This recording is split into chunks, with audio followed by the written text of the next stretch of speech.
시청자 여러분 안녕하십니까? BTV 뉴스 시작합니다. 서울에서 아파트는 주거 공간을 넘어 사회적 상징이 됐습니다. 누군가에게는 가장 편리한 삶의 터전이자 또 다른 이들에게는 재산 증식의 수단으로 인식되기도 하죠. 오늘 서울 명함에서는 서울 아파트의 의미를 자세히 살펴봅니다.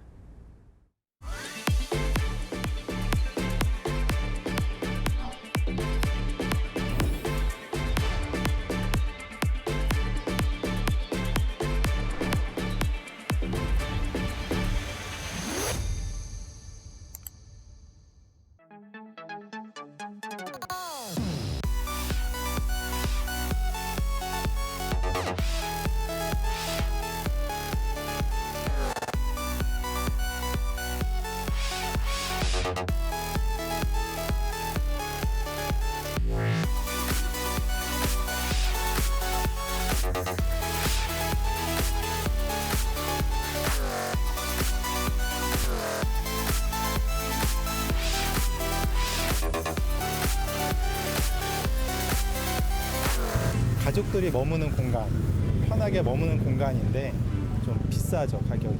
예전에는 집은 사는 곳이다였는데 최근에는 사는 것이다라는 이제 생각이 좀 더 많이 드는 것 같아요. 아파트요?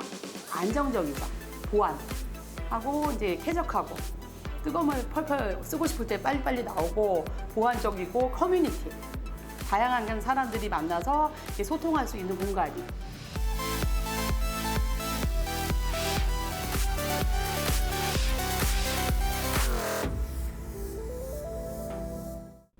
서울의 주거 형태는 지난 70여 년간 극적으로 변했습니다. 1950년대 한국전쟁 직후 생겨난 청계천변의 판자촌 모습인데요. 삶의 터전을 잃은 수많은 피난민들이 서울로 몰려들면서 도심 곳곳에는 판자촌이 형성됐습니다. 당시 서울의 주택 보급률은 50%에도 못 미쳤습니다. 열악한 위생 환경과 화재 위험에도 불구하고 당시엔 어쩔 수 없는 주거 형태였습니다. 1960년대 들어 정부는 만성적인 주택 부족을 해결하기 위해 공영주택 단지를 조성하게 됩니다. 대표적인 것이 부흥주택인데 작은 단층 주택이지만 서민들에게는 안정된 보금자리로 불렸습니다. 1958년 지어진 종암아파트는 독자적인 우리 자본과 기술에 의해 지어진 최초의 한국식 아파트입니다. 1965년 기준 서울 주택의 80%가 단독주택이었지만 최초의 아파트 단지라 일컬어지는 마포아파트, 반포주공아파트 등이 들어서며 아파트라는 새로운 주거 형태의 시작을 열게 됩니다. 당시 서울의 아파트는 전체 주택의 1% 정도에 불과했지만 교육, 교통 인프라와 맞물려 중산층의 선호 주거 형태로 빠르게 자리 잡게 됩니다. 1980년대 이후 강남 개발이 본격화되면서 아파트는 단독주택을 빠르게 대체했습니다. 1990년대 들어 서울 전체 주택 가운데 아파트 비율은 40%를 넘어섰고 현재 서울의 아파트 비율은 전체 주택의 절반을 넘어섰습니다. 오늘날 서울의 아파트는 단순한 주거 공간을 넘어 도시의 스카이라인을 바꾸고 사회적 지위와 자산 가치까지 상징하는 공간으로 발전했습니다. 특히 과거 낙후된 달동네나 노후 주거지는 재개발을 거치며 초고층 아파트 단지로 탈바꿈했는데요. 대표적인 곳이 청량리입니다. 재개발을 통해 환골탈태한 서울 아파트의 변화된 모습, 이어지는 리포트에서 짚어봅니다. 청량리 588은 수십 년간 불법 영업과 범죄의 온상으로 지목됐던 기피 지역이었습니다. 2016년 겨울, 본격적인 철거가 시작되며 오랜 논란의 공간은 변화를 준비했습니다. 한때는 홍등가로 유명했던 청량리 588, 이제는 65층 규모 건물 4개 동이 들어서는 주상복합단지를 꿈꾸며 철거 작업이 진행 중입니다. 그 자리에 들어선 건 1,400세대, 최고 65층 규모의 주상복합 아파트. 서울 동북부의 관문 청량리. 지금은 초고층 아파트가 하늘을 찌를 듯 솟아올라 동대문구의 새로운 랜드마크가 됐습니다. 제가 나와 있는 이곳은 과거 서울 최대 집창촌이 자리했던 곳입니다. 낡고 어두웠던 과거의 모습은 초고층 아파트 숲으로 환골탈퇴하며 서울 주거 문화의 변화를 보여주는 상징적인 공간이 됐습니다. 재개발과 함께 주변에 수천 세대 아파트 단지와 쇼핑 업무 시설 등이 조성되면서 복합 생활권이 됐고 천지개벽이라 불릴 정도의 변화 또한 가져왔습니다. 풍량리역을 중심으로 해서 과거보다는 천지개벽을 했다고 봐야죠. 옛날에는 불과 20층밖에 없었던 건물이 이제 59층, 65층 고층 빌딩이 들어섰고 과거보다는 많이 정리도 되고 또 환경이 변화가 있고 편리하게 이용할 수 있는. 청량리역 근처 골목 곳곳에는 아직도 무허가 건물을 비롯해 1960, 70년대에 지어진 단층 다세대 주택이 모여 있습니다. 수십 층 높이로 높게 올라간 고층 아파트와는 대조적인 모습입니다. 주차 공간이 부족하고 낡은 건물이 빼곡히 들어선 이곳 역시 현재 재개발 구역으로 지정돼 사업이 추진되고 있습니다. 약 1,100만 원대를 형성했던 평당 가격은 재개발 추진 소식에 3, 4천만 원 선으로 오르는 등 변화 조짐까지 보이고 있습니다. 투자 수익이 조금 많지 않을까요? 낙후된 이미지가 많기 때문에 지금 만약에 들어가도 늦지가 않고 동네마다 개발적으로 어떤 데는 조합 설립 인가가 나오고 구역 지정이 되고 어떤 데는 사업식 인가가 나오고 순차적으로 되기 때문에 사람들이 관심을 많이 갖는 것 같아요. 눈으로 보이는 게 단계별 개발되는 게 현수막 같은 게 보이잖아요. 사람들 보기에는 동대문 떡상했다고 하지만은 아직도 무궁무진해요.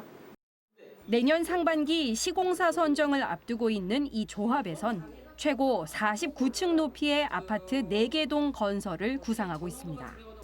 계획하고 있는 입주 시점은 2033년. 아파트로의 전환을 원하는 이유는 분명합니다. 주위에 순전히 좋은 아파트들이 올라오고 가격대가 얼마인지 소리를 많이 접하게 되잖아요. 그러다 보니까 재상권에 업그레이드가 많이 되지 않습니까? 그래서 이 재상권을 먼저 제일 첫 번째로 꼽을 수 있고 두 번째 주위 환경이 달라지잖아요. 재개발은 단순히 낡은 건물을 헐고 새로 짓는 것을 넘어 지역 이미지를 바꾸고 주민들의 삶의 질을 높이는 계기가 되고 있습니다. 과거의 낙후지에서 오늘날의 랜드마크로 서울에서 이뤄지고 있는 주거지 재개발은 우리의 삶과 주거의 변화를 단적으로 보여주고 있습니다. BTV 뉴스 김진중입니다. 앞서 아파트에 열광하는 현상과 이유에 대해 알아봤는데요. 아파트 선호 현상이 뚜렷해지면서 감추고 싶은 현실이 생기기 마련이죠. 서울 자치구마다 아파트 가격에 따라 등급이 나눠지고 동네에서도 선호 아파트가 이른바 대장 아파트라는 이름으로 선망의 대상이 되기도 합니다. 지난 10년간 서울 아파트 평균 가격은 148.5% 상승했습니다. 10년 전보다 2.5배가 올랐다는 것인데 일반인들의 자산 대다수를 차지하는 것이 아파트다 보니 아파트 선호 현상은 더욱 뚜렷해지고 있습니다. 온라인상에서 이렇게 쉽게 찾아볼 수 있는 서울 아파트의 이른바 계급도입니다. 보시는 것처럼 피라미드 형태로 자치구의 계급을 나눈 것을 알 수 있습니다. 작성자마다 이 세부적인 것은 다를 수 있지만 결국 3.3 제곱미터당 평균 아파트 가격으로 나눠져 있습니다. 자신이 살고 있는 곳이 이렇게 등급으로 나눠진다는 것이 당혹스럽기는 하지만 불편한 진실이기도 합니다. 실제 부동산원이 서울 부동산 정보광장에 공개한 서울 아파트 가격을 살펴보도록 하겠습니다. 올해 가장 많은 거래량을 기록한 6월 데이터입니다. 평수 구별 없이 서울 아파트 전체 평균은 13억 3,508만 원. 평균보다 높은 가격을 보인 자치구는 25곳 가운데 11곳입니다. 이 가운데 강남구가 31억 6,645만 원으로 최고액을 기록했습니다. 반면 도봉구는 5억 7,447만 원으로 최저액을 보였습니다. 보시는 것처럼 두 자치구의 평균 아파트 가격은 무려 6배 가까이 차이가 나는 셈입니다. 자, 그렇다면 아파트와 다세대 연립 등 비아파트와의 차이는 어떨까요? 6월 서울 아파트 거래량은 12,004건으로 5,301건인 비아파트와 2배 넘게 차이가 납니다. 자, 이른바 마용성 중 한 곳으로 최근 집값이 가장 많이 올랐다는 마포구 아현동의 한 신축 아파트 단지를 자세히 살펴보겠습니다. 해당 아파트의 59제곱미터의 지난 1년간 매매 거래 건수는 56건, 평균 거래 금액은 17억 1,745만 원입니다. 반면 해당 일대 연립 다세대 40에서 80제곱미터의 거래 건수는 9건에 지나지 않습니다. 평균 가격도 3배 이상 차이가 납니다. 이렇듯 지역에 따라, 건축 연도에 따라 또는 아파트냐 비아파트냐에 따라 초양극화 현상이 두드러집니다. 예전에 10년, 20년 전만 하더라도 꼭 서울 아니어도, 서울 안에서도 꼭 강남 아니어도 상관이 없었어요. 왜? 가격이 올라가면 되니까. 부산도 괜찮고 대구도 괜찮고 마포도 괜찮고 강북도 괜찮았는데 저성장의 경기 침체가 되다 보니까 이제 모두가 잘 사는 시대가 끝나버렸어요. 인구도 줄어들어요. 전체적으로 모든 게 다 불안하다 보니 보다 확실한 하나, 똘똘한 한 채로 가자는 심리가 굉장히 강해졌거든요. 이러한 선호도를 반영하듯 실제 일부 아파트들은 인기 있는 자치구의 이름을 넣어 단지명을 변경하려는 움직임도 있습니다. 마포구 대운동의 신촌 땡땡땡 아파트는 신촌이 서대문구를 연상시킨다며 신촌 대신 마포를 넣는 계획을 추진 중입니다. 2027년 완공 예정인 성동구의 청계 땡땡땡 아파트 조합은 청계 대신 성동을 넣을 예정입니다. 동명을 받고 실제 매매 가격이 오른 곳도 있습니다. 성동구의 마장 땡땡땡 아파트는 왕십리 땡땡땡으로 받고 6개월 사이에 84제곱미터 매매 가격이 34.5%가 급등했습니다. 이처럼 선호도에 따라 아파트 가격은 양 끝점으로 치닫는 모양새입니다. 그렇다면 이런 아파트 선호 현상은 단지 가격이나 입지에만 국한될까요? 김진중 기자가 주거 공간으로서 아파트에 몰리는 이유를 확인해 봅니다.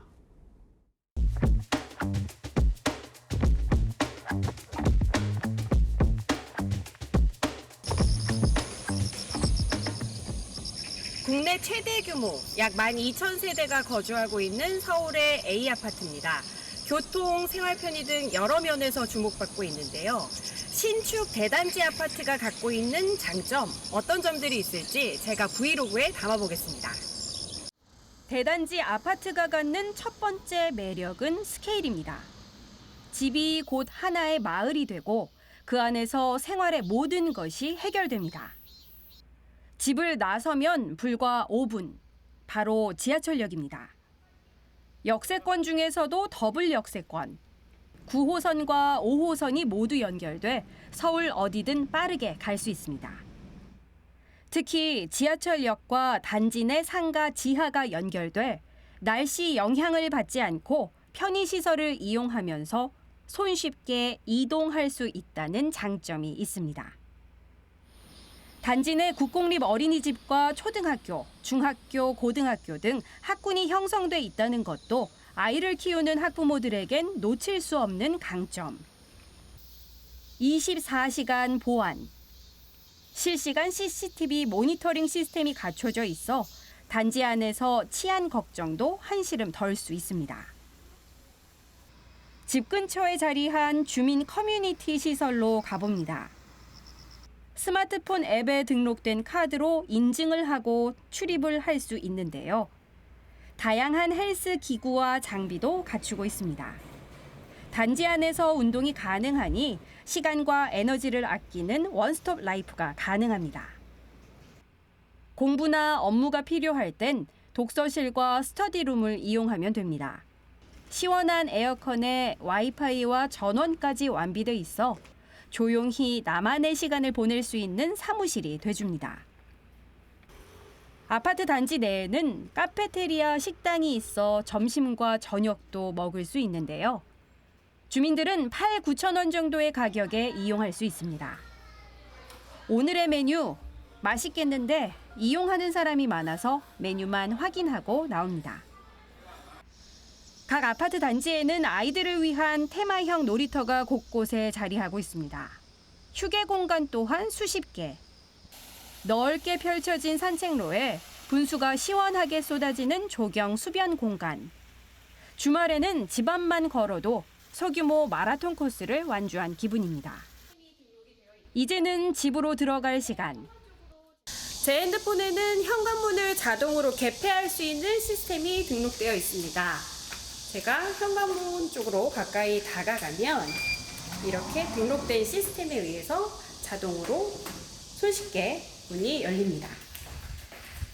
그리고 엘리베이터도 시간에 맞춰서 1층으로 호출을 해주는 기능이 연결이 되어 있습니다. 신축 아파트의 장점 중 하나는 IT 신기술이 접목됐다는 점. CCTV로 아이들 놀이터 상황을 모니터로 살펴보고 방문 차량 등록도 손쉽게 할 수 있습니다.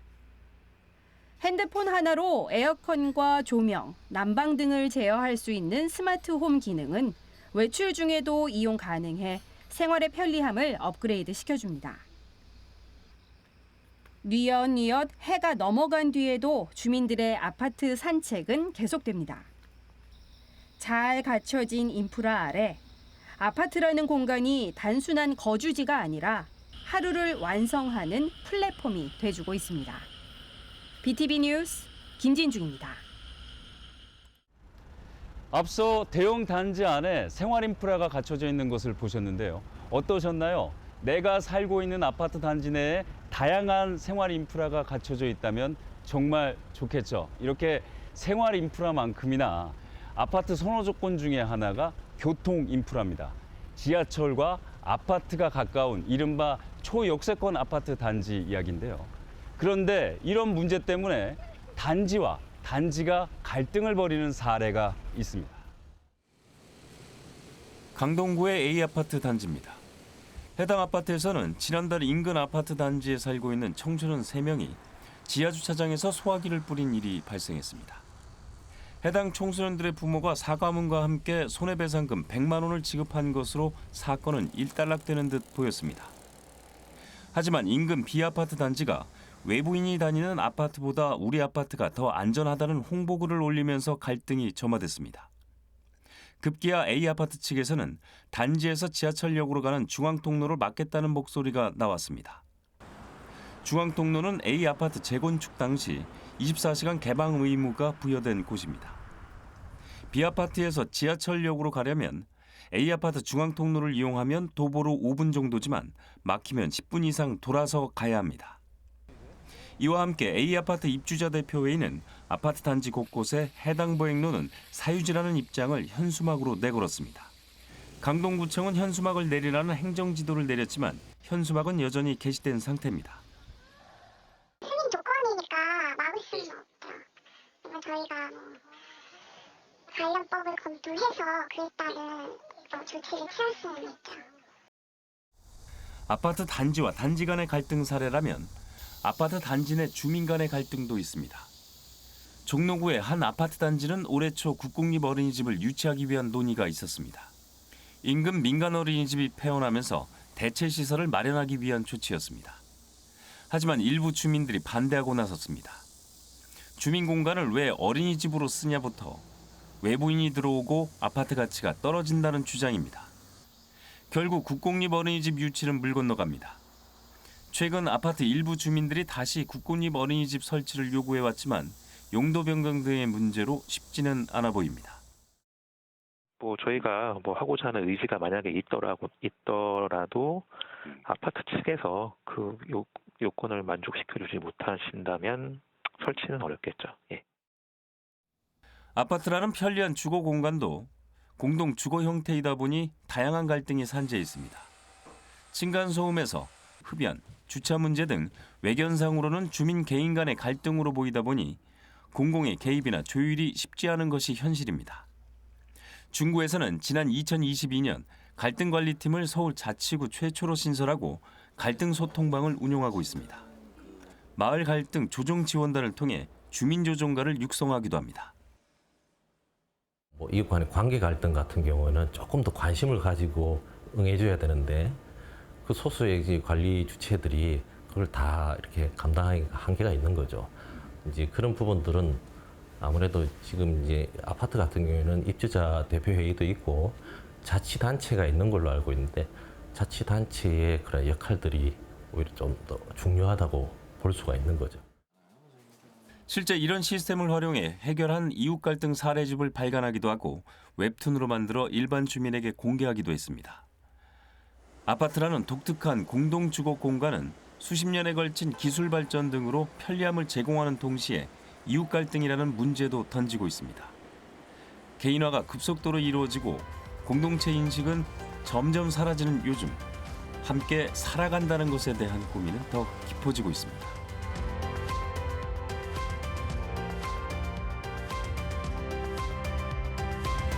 현재 문제점을 보면 현재는 고층 아파트로 되다 보니까 고층 고밀 아파트로 되니까 주변과 어울리지 않는 성냥갑형 도시구조, 다 배타적 도시구조를 만들어내고 있어서 도시 경관의 문제도 심화시키고 그렇게 되면 점점 이웃 간의 갈등, 심리적 갈등의 문제를 야기시키게 되고 최근에 나타나는 현상은 지역적 양극화예요. 사업성이 있는 것, 상대적으로 대중교통의 편의성이 좋은 곳은 지속적으로 재건축이 일어나면서 지역 환경이 개선되고 주택 가치가 올라가는데 그렇지 않은 데는 재건축의 가능성이 없어요. 수요가 적기 때문에 그러니까 가치는 점점 떨어져요. 이게 너무 심하게 벌어지고 있어서 우리 사회에 굉장히 큰 사회적 문제로 제기되고 있고 변화의 동력이 몇 가지가 있어요. 하나는 뭐냐면 인구 감소와 인구 구조의 변화 문제가 발생하고 있어요. 인구가 감소하고 있어서 주택 수요가 예전처럼 그렇게 많이 필요하지 않아요. 대량 공급이 필요하지 않아요, 이제는. 그렇기 때문에 조금 더 다양한 주거 유형을 공급할 수 있는 변화의 요인이 생겼고요. 또 인구 구조가 변화되고 있어요. 1인 가구가 많이 늘어나고 고령자 가구 늘어나고 있기 때문에 어떤 면에서 보면 소형 아파트 단지들 또는 고령 친화 아파트 단지들 이런 개념들로 좀 변화할 수 있는 동력은 생겨나고 있다. 그래서 사실은 미래에 기대할 부분들은 젊은 세대들의 주거 문화의 인식 변화가 필요하겠다. 그리고 점차로 나타나고 있다. 젊은이들은 좀 많이 생각이 바뀌었더라고요. 그래서 젊은 세대의 주거 문화가 좀 바뀌어서 삶의 질의 문제라든지 공간의 가치 이런 거를 좀 중요시하면서 공동체 공간이라든지 공유 시설이라든지 다양한 문화를 즐길 수 있는 삶 이런 것들을 찾는 변화들이 생겨나고 있다. 이제는 자연, 환경의 변화가 아니라 환경 위기 시대에 왔기 때문에 이 부분들을 담아내줘야 된다. 그래서 자연 환경과 공존하는 삶의 방식, 건설 방식 이런 부분들을 받아들여야 되고 그래서 이제 환경의 지속 가능성을 존중하는 삶의 방식으로의 전환 이런 부분을 앞으로 우리가 담아내야 될 부분들이고 우리 사회에 있어서 가장 큰 과제는 사실은 이건 어디서 담아낼 때 가장 효과가 그냥 아파트라는 공동주택단지에서 이 두 문제를 같이 풀어가는 것이 필요하겠다. 지금으로서는 힘들어 보이고 안 될 것 같지만 앞으로 글로 갈 수밖에 없다. 그리고 그것에 관한 준비를 지금 해나가야 되겠다. 이런 생각이 듭니다. 예.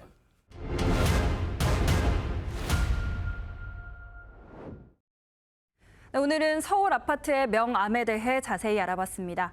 서울 명암, 다음 시간에는 또 다른 서울의 얼굴로 찾아뵙겠습니다. 시청해주신 여러분 고맙습니다.